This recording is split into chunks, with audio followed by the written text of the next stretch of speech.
عزیز دوستو، میں نے خطبہ کے اندر اللہ کے نبی صلی اللہ علیہ وسلم کی 2 حدیثیں پڑھی ہے۔ پہلی حدیث کے اندر اللہ کے نبی صلی اللہ علیہ وسلم نے نکاح کو اپنی سنت قرار دیا ہے، اور دوسری حدیث میں ہم سب کے آقا جناب محمد رسول اللہ صلی اللہ علیہ وسلم نے نکاح کو نصف ایمان فرمایا ہے۔ میرے عزیز دوستو، نکاح کی اہمیت و فضیلت کے لیے اتنا ہی کافی ہے کہ نکاح انبیاء و رسول کی سنت ہے۔ قرآنی احادیث سے بھی اس کا ثبوت ملتا ہے۔ سورہ رعد کے اندر ارشاد ربانی ہے، وَلَقَدْ أَرْسَلْنَا رُسُلًا مِّن قَبْلِكَ وَجَعَلْنَا لَهُمْ أَزْوَاجًا وَذُرِّيَّةً کہ بلا شبہ ہم نے آپ سے قبل بہت سے رسولوں کو بھیجا ہے اور ان کو بیویاں اور بچے بھی دیے ہیں۔ ترمذی شریف کی ایک حدیث میں ارشاد نبوی صلی اللہ علیہ وسلم ہے، 4 چیزیں انبیاء و رسول کی سنت میں داخل ہے۔ نمبر 1 شرم و حیا، نمبر 2 خوشبو کا استعمال، نمبر 3 مسواک، نمبر 4 نکاح۔ اس کے علاوہ اور بھی بہت ساری احادیث وارد ہوئی ہے۔ کسی میں کثرت سے بچہ جننے والی، خوب محبت کرنے والی عورتوں سے شادی کرنے کی تلقین کی گئی ہے۔ میرے عزیز دوستو، نکاح انسان کی اصلاح و تربیت میں اہم رول ادا کرتا ہے۔ نکاح معاشرے سے برائیوں کو دور کرنے اور باہمی اتحاد و اتفاق کا ذریعہ ہے۔ نکاح اخوت و محبت پیدا کرتا ہے، صلہ رحمی کے جذبات کو فروغ دیتا ہے، 2 اجنبی خاندانوں کے درمیان قرابت پیدا کرتا ہے۔ پھر نکاح عورتوں کے مقام کو بلند کرتا ہے، اس کو ماں بنا دیتا ہے، جس کے قدموں کے نیچے جنت ہے، اس کو بیوی بنا دیتا ہے، جس کی عزت و آبرو کا محافظ اس کا شوہر ہوتا ہے، اس کو بہو بنا دیتا ہے۔ نکاح کے ذریعے ایک عورت بیوی بن جاتی ہے، بہو بن جاتی ہے، ساس بن جاتی ہے، باعث احترام ہو جاتی ہے، محبت کا محور بن جاتی ہے۔ لیکن میرے عزیز دوستو، یہی عورت جب نکاح کے بغیر کسی سے تعلق قائم کرتی ہے تو ننگے قوم بن جاتی ہے، طوائف اور فاحشہ بن جاتی ہے، ننگے انسانیت کہلاتی ہے، بے حیائی اور بے شرمی، بدکاری و زناکاری کا مرکز بن جاتی ہے۔ میرے عزیز دوستو، کتنا فرق ہے، عورت ایک ہے، جنس ایک ہے، معاملہ صرف نکاح اور بغیر نکاح کا ہے۔ میرے عزیز دوستو، نکاح انسان کو بدنظری، خواہش نفسانی، شہوت رانی جیسی اہم برائیوں سے بچاتا ہے۔ نکاح کے ذریعے ایک انسان طرح طرح کے گناہوں سے بچ جاتا ہے، ورنہ میرے عزیز دوستو شیطان انسان کے پیچھے پڑا ہوا رہتا ہے، ان کو طرح طرح کے گناہوں کے اندر مبتلا کرتا ہے، زناکاری کرواتا ہے، بدکاری کرواتا ہے۔ میرے عزیز دوستو، لیکن اگر کوئی شخص جوان ہو چکا ہے، اس کے پاس شادی کرنے کی قدرت نہیں ہے، پیسے وغیرہ نہیں ہے، رہنے سہنے کا انتظام نہیں ہے، تو ایسے لوگوں کے لیے ہم سب کے آقا جناب محمد رسول اللہ صلی اللہ علیہ وسلم نے فرمایا، یا معاشر الشباب من استطاع منکم الباءۃ فلیتزوج فإنه اغض للبصر واحسن للفرج ومن لم يستطع فعليه بالصوم فإنه وجاء۔ یعنی اے نوجوانوں کی جماعت، تم میں سے جس کو بھی نکاح و شادی کرنے کی قدرت ہو وہ نکاح کر لے، کیونکہ نگاہوں کو جھکانے والی ہے، یعنی بدنظری سے بچاتی ہے، اور شرمگاہ کی خوب حفاظت کرنے والی ہے، یعنی زناکاری سے دور رکھتی ہے۔ اور اگر کسی کو نکاح کی قدرت نہ ہو تو وہ روزہ رکھے، کیونکہ روزہ خواہشات کو توڑ دیتا ہے۔ میرے عزیز دوستو، شادی بیاہ بہت ہی آسان ہے۔ ایک لڑکا جو بالغ ہے، اسی طریقے سے ایک لڑکی جو بالغہ ہے، اگر وہ ان دونوں میں سے کوئی ایک کہتا ہے میں نے آپ سے نکاح کیا، دوسرا کہتا ہے میں نے قبول کیا، وہاں پہ گواہ موجود ہے۔ میرے عزیز دوستو، نکاح ہو گیا، شادی ہو گئی، آپ اندازہ کیجئے شادی کتنا آسان ہے، لیکن اب ہم اپنے زمانے کی شادیوں کو کیا بنا دیا ہے۔ ہمارے زمانے کی شادیاں رسم و رواج کے اندر جکڑ چکا ہے۔ جب ہم شادی کا ارادہ کرتے ہیں، شادی کے موقع سے لوگوں کو بلاتے ہیں، رشتہ داروں کو انوائٹ کرتے ہیں، ان کو دعوت دیتے ہیں، کارڈ چھپواتے ہیں، کارڈ پہنچواتے ہیں، اتنا ہی بے بس نہیں کرتے ہیں، کارڈ پہنچانے کے بعد بھی ان کے بارے میں معلوم کرتے رہتے ہیں کہ آپ شادی کے اندر آ رہے ہیں یا نہیں آ رہے ہیں۔ میرے عزیز دوستو، آئیے میں ایک واقعہ سناتا چلوں۔ حضرت عبد الرحمن بن عوف رضی اللہ تعالی عنہ یہ ان صحابہ کرام میں سے ہے جس کو اللہ تبارک و تعالی نے اس دنیا کے اندر ہی جنت کی بشارت دے دیا ہے۔ یہ عشرہ مبشرہ میں سے ہے۔ میرے عزیز دوستو، حضرت عبد الرحمن بن عوف رضی اللہ تعالی عنہ کا نکاح ہوتا ہے۔ جب آپ صلی اللہ علیہ وسلم سے کسی موقع سے ملاقات ہوتی ہے، آپ صلی اللہ علیہ وسلم کی نگاہ حضرت عبد الرحمن بن عوف رضی اللہ تعالی عنہ کے کپڑے پہ پڑتی ہے، ان کے کپڑے پہ عطر کا داغ ہوتا ہے۔ حضرت عبد الرحمن بن عوف رضی اللہ تعالی عنہ سے ہم سب کے آقا جناب محمد رسول اللہ صلی اللہ علیہ وسلم سوال کرتے ہیں کہ یہ داغ کیسا ہے۔ اس کے بعد حضرت عبد الرحمن بن عوف رضی اللہ تعالی عنہ کہتے ہیں، یا رسول اللہ صلی اللہ علیہ وسلم، میں نے ایک لڑکی سے نکاح کیا ہے، نکاح کے موقع سے یہ عطر لگایا تھا جس کی وجہ سے میرے کپڑے پہ داغ ہے۔ اللہ اکبر! آپ اندازہ کیجئے، آپ صلی اللہ علیہ وسلم کو بھی بلانا اس نے گوارا نہیں کیا، بلکہ نکاح کو اتنے آسان طریقے سے کیا کہ کسی صحابہ کرام کو بھی انوائٹ نہیں کیا، بلکہ سادگی کے ساتھ نکاح کر لیا، اپنے شریک حیات کے ساتھ زندگی گزارنے لگے۔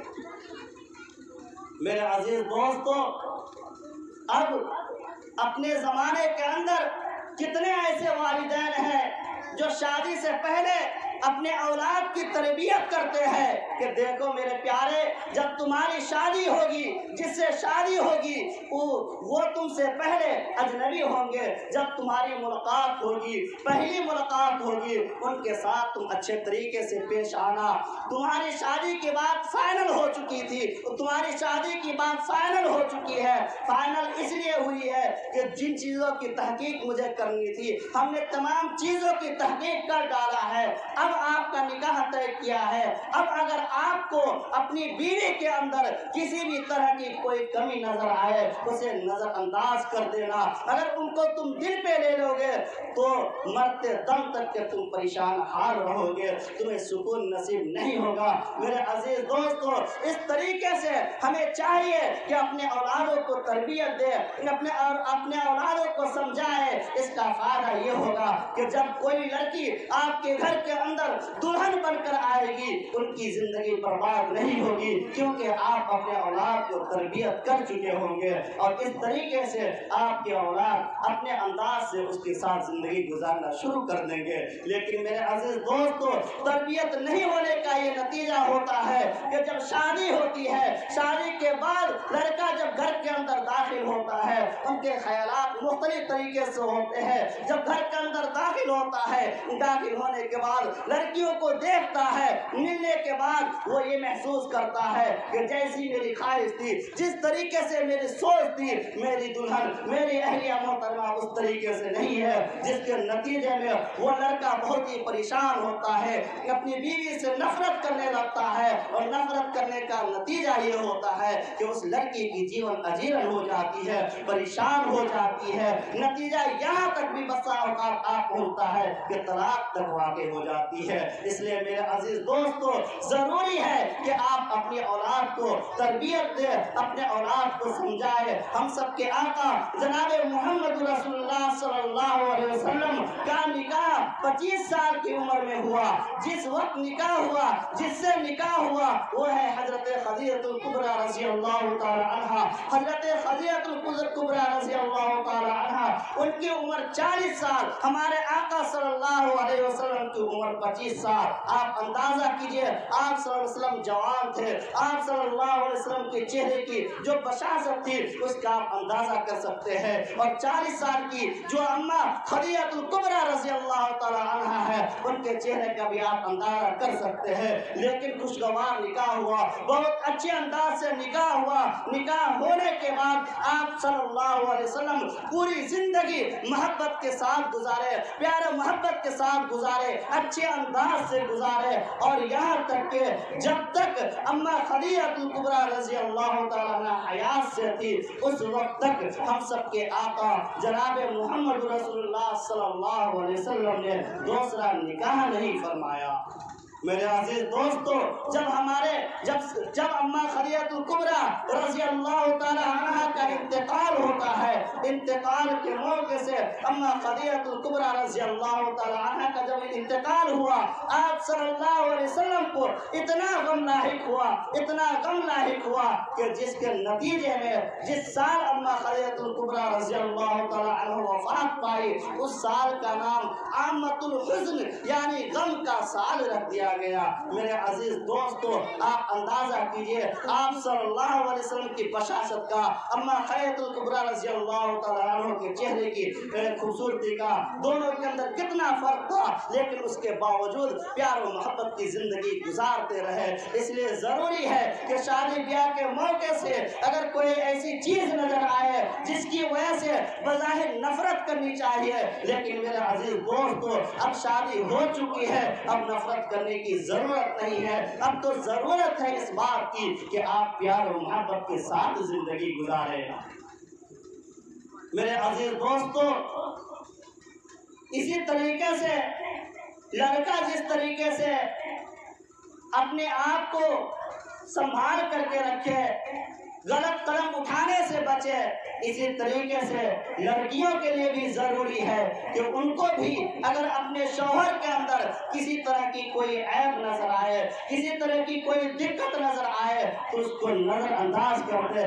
یقینی بات ہے جب آپ کی ملاقات ہوگی، پہلی ملاقات ہوگی، ان کے دل کے اندر بھی مختلف خیالات ہوں گے، آپ کے دل کے اندر بھی مختلف خیالات ہوں گے، لیکن جب آپ کی ملاقات ہو، اگر آپ کو لگے کہ میرا شوہر اس انداز سے نہیں ہے جیسی میری خواہش تھی تو اس پہ آپ صبر کریں۔ آئیے میں سیرت صحابہ سے ایک واقعہ سناتا چلوں۔ حضرت سعد اسود رضی اللہ تعالی عنہ جو بہت ہی کالے تھے، اور صرف کالے ہی نہیں تھے، ان کے شکل کے اندر کچھ خاص رونق نہیں تھی۔ اللہ اکبر! جب حضرت سعد رضی اللہ تعالی عنہ اہل مدینہ کے درمیان نکاح کا پیغام بھیجتے ہیں، پورے مدینہ والے حضرت سعد اسود رضی اللہ تعالی عنہ کے نکاح کو قبول نہیں کرتے ہیں، اپنی بیٹی دینے سے انکار کر دیتے ہیں۔ حضرت سعد اسود رضی اللہ تعالی عنہ آپ صلی اللہ علیہ وسلم کے پاس تشریف لاتے ہیں اور کہتے ہیں، یا رسول اللہ صلی اللہ علیہ وسلم،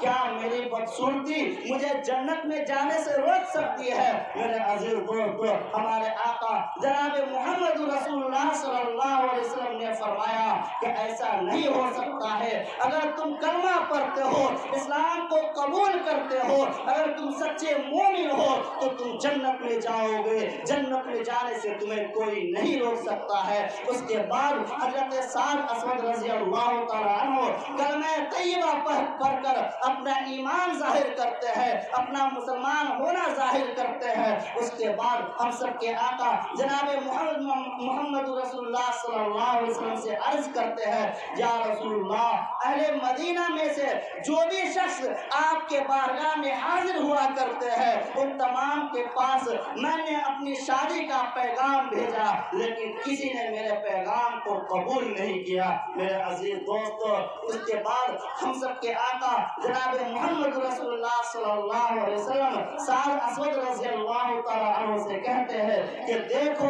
مدینہ کے اندر عمر بن وہب ثقفی رضی اللہ تعالی عنہ ہے، جاؤ ان کی بیٹی سے میں نے تمہارا نکاح کر دیا. ان کی بیٹی بہت ہی پاکیزہ ہے, بہت ہی نیک صالح ہے اور بہت ہی حسین و جمیل ہے, جاؤ میں تم کو ان سے نکاح کر دیا. اللہ اکبر. حضرت سعد اسود ثقفی رضی اللہ تعالی عنہ حضرت عمرو بن وہب ثقفی رضی اللہ تعالی عنہ کے پاس پہنچتے ہیں, ان سے کہتے ہیں کہ دیکھیے آپ صلی اللہ علیہ وسلم نے میرا نکاح آپ کے دختر نیک کے ساتھ کر دیا ہے, اس لیے آپ میرے پیغام کو قبول کیجئے.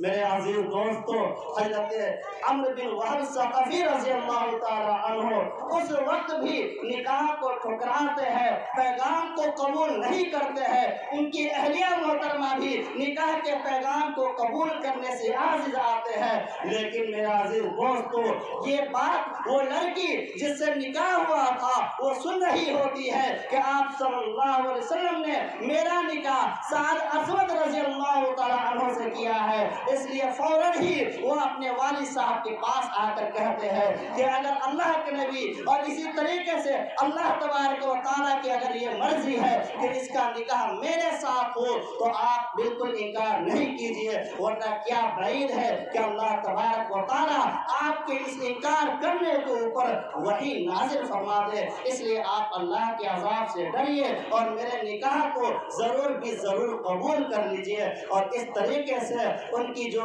دختر نیک ہوتی ہے وہ حضرت سعد اسود رضی اللہ تعالی عنہ کے نکاح میں آ جاتی ہے.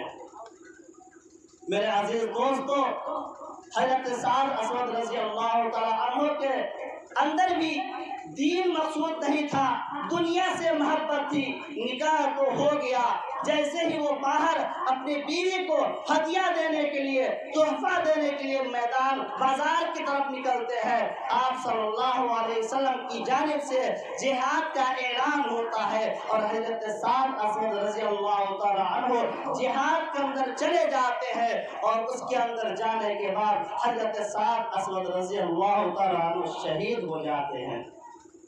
اب اندازہ کیجئے, حضرت سعد اسود رضی اللہ تعالی عنہ کے اندر بھی دین مقصود تھا, دین کو قبول کرنا مقصود تھا, آپ صلی اللہ علیہ وسلم کی باتوں کو قبول کرنا مقصود تھا. اس لیے اپنی نئی نویلی دلہن کو چھوڑ کر کے جہاد کے اندر تشریف لے گئے اور وہاں شہید بھی ہو گئے. اسی طریقے سے حضرت سعد حضرت عمرو بن وہب ثقفی رضی اللہ تعالی عنہ کی دختر نیک کے اندر دین مقصود تھا, جس کے نتیجے میں گرچہ وہ نہایت ہی حسین و جمیل اور خوبصورت تھی, لیکن اس کے باوجود آپ صلی اللہ علیہ وسلم اور اللہ کی مرضی کو ترجیح دیا اور اس نکاح کو قبول کر لیا.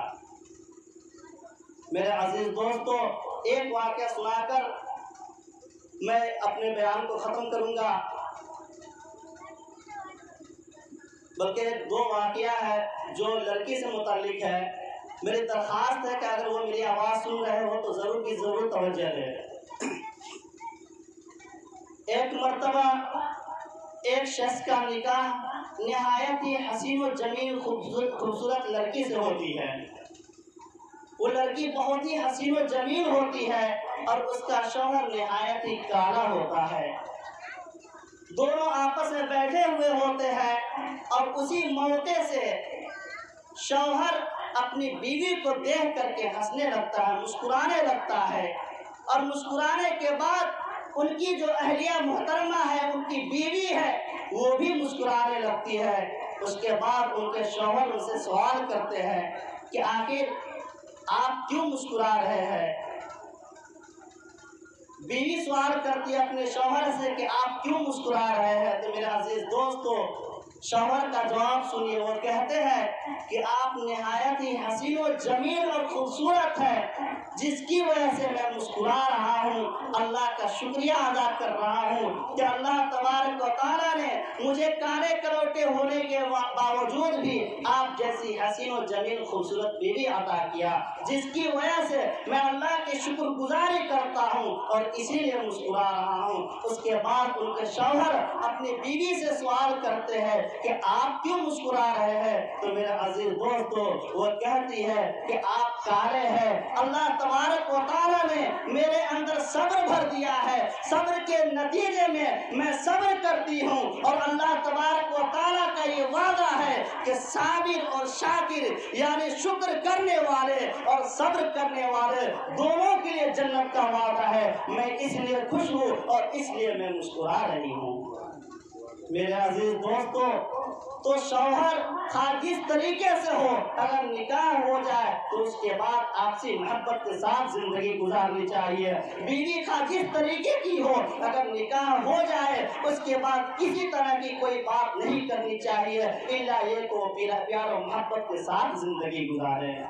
اسی طریقے سے ایک اور واقعہ ہے، شادی ہوتی ہے، شادی کے بعد شوہر اپنے بیوی کو سمجھانا چاہتا ہے کہ دیکھو آپ اس گھر کے اندر اس طریقے سے رہنا، میری آپسی زندگی کو اس طریقے سے گزارنا تاکہ ہم دونوں بہت ہی آگے تک بڑھ سکے، ہم دونوں مل کر کے کچھ کر سکے۔ میرے عزیز دوستو، اس کے بعد وہ شوہر اپنے بیوی کو گھر سے باہر لاتا ہے، گھر سے باہر لانے کے بعد ایک چھت کے اوپر رسی کو ڈال دیتا ہے، رسی کا ایک کنارے اس طرف ہوتا ہے، دوسرا کنارہ دوسرے طرف ہوتا ہے۔ اس کے بعد اس کا شوہر اپنے بیوی سے کہتا ہے کہ دیکھو جب میں کہوں گا رسی کھینچنے کے لیے تو تم کھینچنے لگنا، اور اس طریقے سے اس کا شوہر دوسرے سائڈ میں جاتا ہے، ان کی بیوی اس طرف ہوتی ہے، اپنی بیوی سے کہتا ہے کہ آپ رسی کو کھینچیے، اس طرف سے اس کا شوہر اس رسی کو پکڑے ہوا ہوتا ہے،